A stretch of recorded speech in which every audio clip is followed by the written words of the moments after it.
كلمة ما نقدرش نسكت، صوتي مخنوق بس لازم يطلع لأن الصمت هو حكم تاني علينا. أول كلمة نكتبها بدم من القلب مش بحبر، في بيت تحكمها الكذبة وتكبر.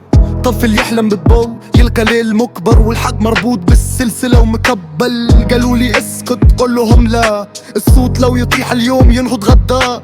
نشوف تبكي خبزة دمعة، ونشوف قصر عالي مبني من وجعة. حاكم لابس بدلة ضمير عاري، يحكم شعب كامل وهو مش داري. العدل في السجن الظلم حر طاير، والكلمة الحرة صارت خطر داير.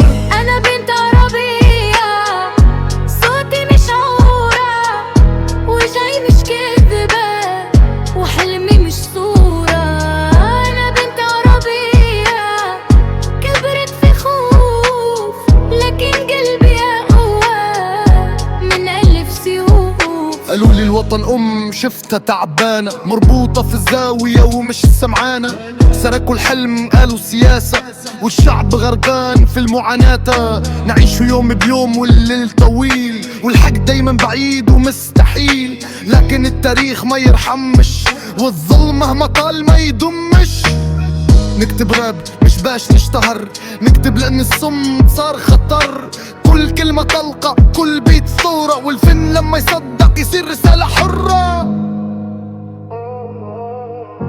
يا ريت يسمعوني، مش نطلب المستحيل، نطلب عدل، نطلب وطن ما يخوف، نطلب حياة، بس حياة. لو الكلمة جريمة أنا مجرم فخور، ولو الصوت تهم من أول سطور. جيل كامل فاق ما عادش نايم، والحق يرجع مهما كان الثمن غالي. من جزائر لكل عربي موجوع، من قلب مكسور لقلب مسموع. هذه مش أغنية هذه شهادة على زمن باع الإنسان بالسيادة. أول كلمة ملتها بخوف، آخر كلمة بنقولها بقوة.